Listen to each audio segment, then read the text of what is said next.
Қайырлы күн, қымбатты достар. Бүгін біз сіздерді табиғаттың оянған көңілді көктем мерекесіне шақырамыз. Здравствуйте, дорогие друзья! Приближается Наурыз, праздник весны, радости и возрождения природы. С праздником вас! С первыми цветами и улыбками друзей! Радости и здоровья всем! Успехов и благополучия вам и вашим семьям!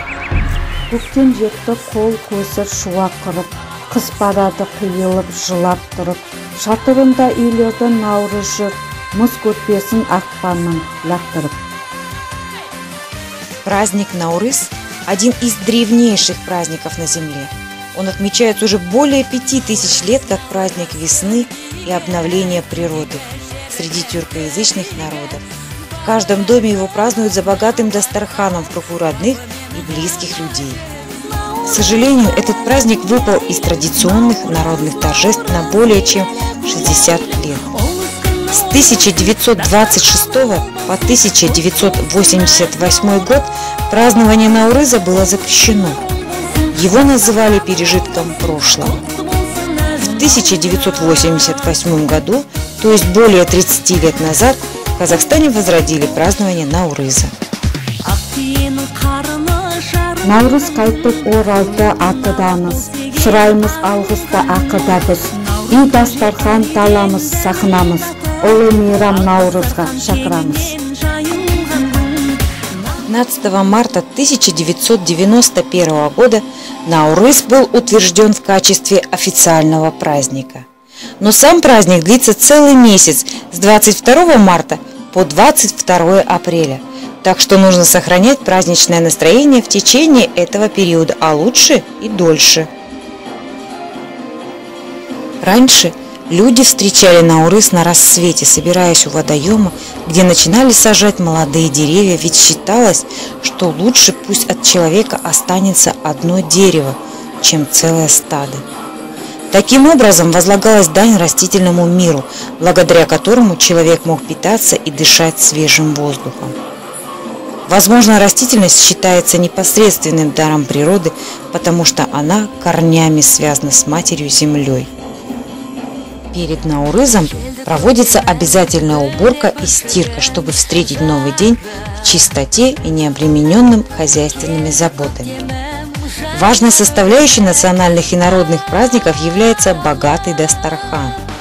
Говорят, как богато накрыт стол, таким изобильным и будет весь год. Помимо традиционных казахских блюд бешбармака, бауырсаков, обязательным атрибутом этого дня является Наурыз көже. Наурыз көже. Наурыз тойын тойлаудың дәстүрі бар. Наурыз күні 7 түрлі тағам қосылған наурыз көже дайындалады.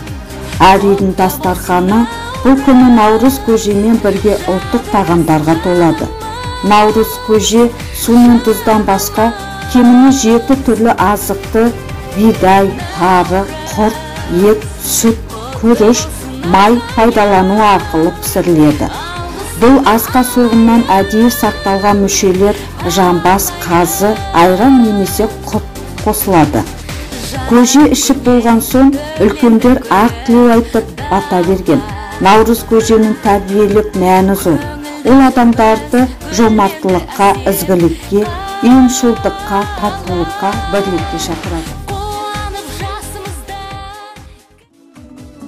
В наше время казахи вспоминают также материальную культуру предков. Празднуя этот день, они надевают национальные костюмы.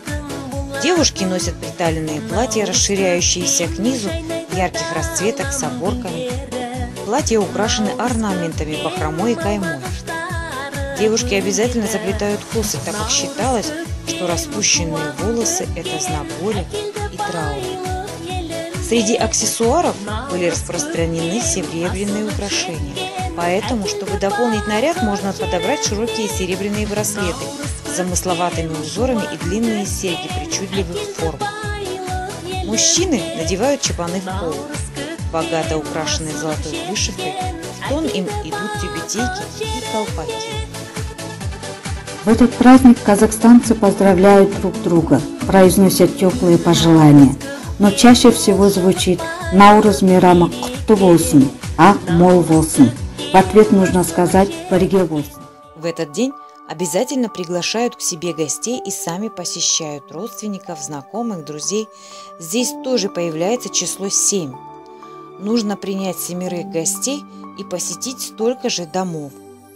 Праздник Наурыз поднимает национальный дух и напоминает о древних казахских обычаях и традициях.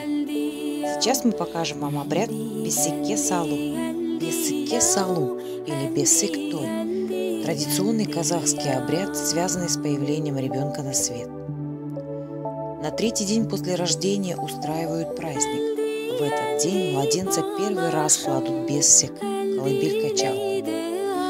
Для казахского народа эта колыбель считается золотым гнездом для младенца, поэтому обряд имеет очень большое значение для каждой семьи. На той приглашаются самые важные и близкие гости, накрывается праздничный дастархан, а после проведения обряда объявляется имя ребенка. По обычаю, бесик ребенка укладывает самая образцовая, опытная и авторитетная женщина семьи. Соблюдая казахское поверье, колыбельку сначала окуривают дымом, изгоняя злых духов, а затем проводят необычный обряд, который называется тыштырма. Через отверстие на дно бесика складывают конфеты и другие сладости, приговоряя «тышты, тышты». Это поверье означает, что родившийся малыш принесет в дом благополучие и богатство. Потом гостинцы разбрасывают гостям, те же стараются поймать сладости и раздают их детям. После этого ребенка укладывают бесик и поют колыбельную песню «Бесик жыры».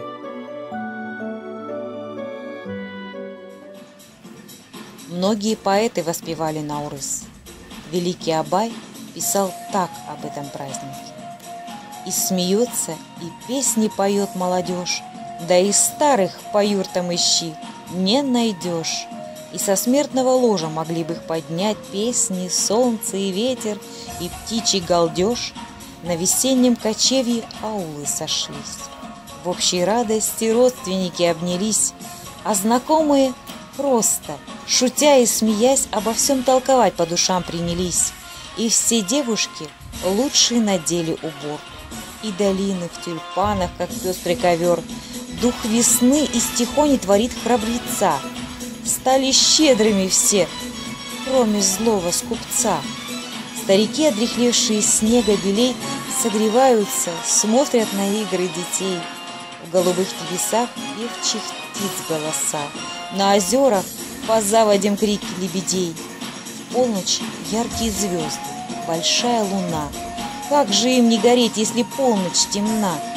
Но померкнут они, лишь наступит заря животворного, ясного света полна. Мира и благоденствия ждут все казахстанцы от наступающего Наурыза. Наурыз улыстың ұлы күні. Великий день народа приходит, чтобы напомнить нам всем о весне и подарить надежду. Наурыз мейрамы құтты болсын.